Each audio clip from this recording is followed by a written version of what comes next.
बच्चों, एक बार फिर से आप सभी लोगों का चैनल में स्वागत है। ये आपका यूपी बोर्ड की परीक्षा में आया हुआ प्रिज्म से रिलेटेड इंपॉर्टेंट न्यूमेरिकल है। इसका सलूशन हम लोग प्राप्त करेंगे। तो पहले न्यूमेरिकल को आप देखिए और जो इसका आसान तरीका होगा लगाने का वही हम यहाँ पर आपको बताएंगे। तो न्यूमेरिकल देखिए, एक 90 डिग्री कोण वाले प्रिज्म के पृष्ठ AB पर एक वर्णीय प्रकाश की किरण चित्रानुसार आपतित होती है। अपवर्तन के पश्चात निर्गत किरण पृष्ठ BC से स्पर्शवत निकलती है। प्रिज्म के पदार्थ का अपवर्तनांक ज्ञात कीजिए। पहले हम न्यूमेरिकल को समझें क्या कह रहा है। न्यूमेरिकल ये है कि ये आपका ABC एक प्रिज्म है। इसका पहला पृष्ठ ये AB है, दूसरा पृष्ठ BC है। एंगल ऑफ प्रिज्म, प्रिज्म का कोण 90 डिग्री दिया हुआ है और इस चित्र में दिखा रहा है कि ये वाली जो इंसिडेंट रे है पहले पृष्ठ के लिए ये 45 डिग्री पर यहाँ पर आपतित हो रही है, अर्थात एंगल ऑफ इंसिडेंट आपतन कोण पहले पृष्ठ के लिए 45 डिग्री है। ये आपका अपवर्तन हो रहा है पृष्ठ के प्रिज्म के अंदर और ये हमने चित्र में अपने से बना दिया है कि ये जो एंगल ऑफ रिफ्लेक्शन है वो R1 है, अपवर्तन कोण पहले पृष्ठ के लिए।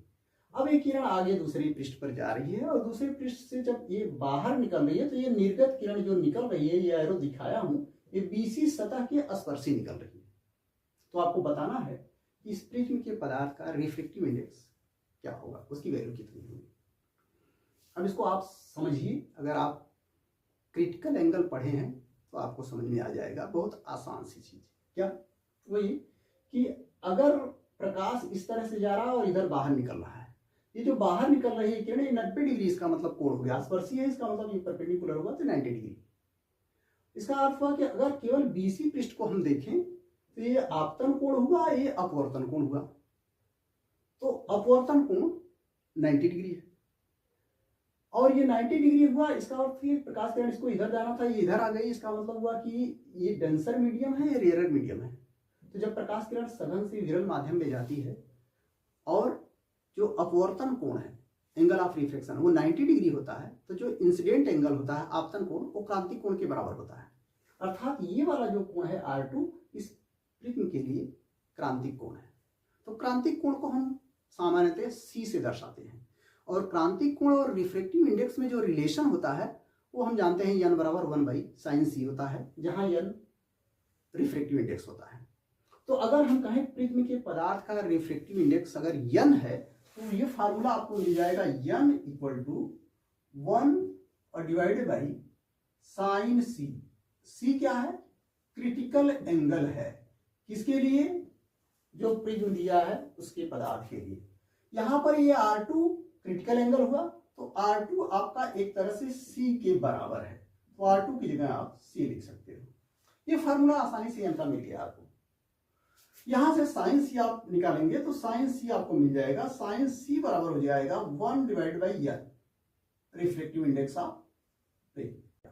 दूसरी चीज, प्रिज्म के लिए इस एंगल और इस एंगल का जोड़ प्रिज्म के कोण के बराबर होता है। तो आप यहां से लिख लोगे R1 और प्लस R2, ये इक्वल टू होता है प्रिज्म का जो एंगल दिया है उसके बराबर है और दिया है आपको 90 डिग्री। अब R2 का मान तो आपको C दिया है, तो आप लिख सकते हो R1 और प्लस C = 90 डिग्री। तो आपका R1 बराबर हो जाएगा 90 - C। क्यों निकाला? बहुत आसानी से आपको समझ में आ जाएगा क्यों निकाला।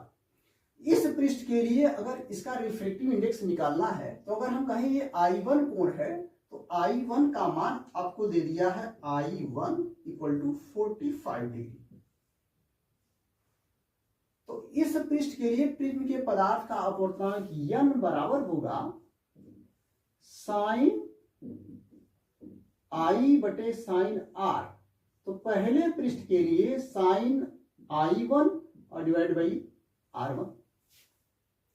I1 का मान 45 डिग्री दिया है तो आप इसी को लिख लेंगे n = साइन I1 की जगह 45 डिग्री और R1 की जगह 90 - C लिख लेंगे, C के रूप में निकाल लिया तो साइन 90 और माइनस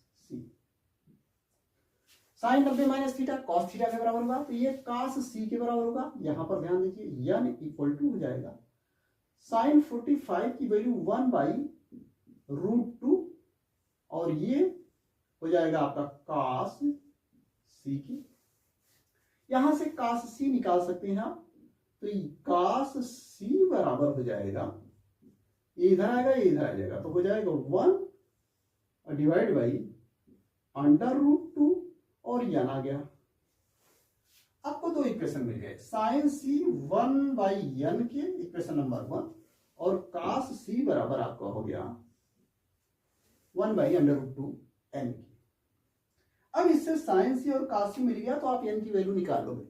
अगर आपको त्रिकोणमिति का इक्वेशन मालूम हो तो आप जानते हो sine square theta plus cos square theta equal to 1, ये होता है।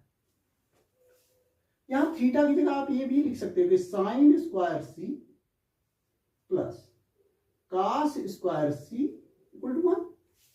तो साइन सी की वैल्यू 1/n, इसीलिए हमने साइन सी निकाला 1/n का स्क्वायर प्लस cos c, इसीलिए r1 की वैल्यू 90 माइनस सी रखा ताकि वहां cos c आ जाए।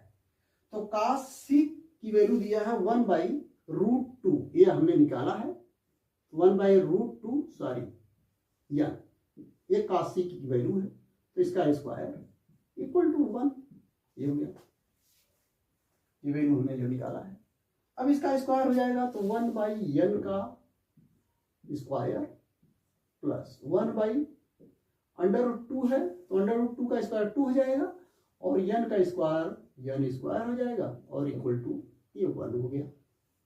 2n स्क्वायर है या n स्क्वायर है, बराबर करेंगे तभी ऊपर का जुड़ेगा, तो ऊपर नीचे मल्टीप्लाई करिए 2 से, तो 2 डिवाइड बाई 2n स्क्वायर, 2 से ऊपर नीचे यहां मल्टीप्लाई कर दिया, plus 1 divide by 2n square equal to 1।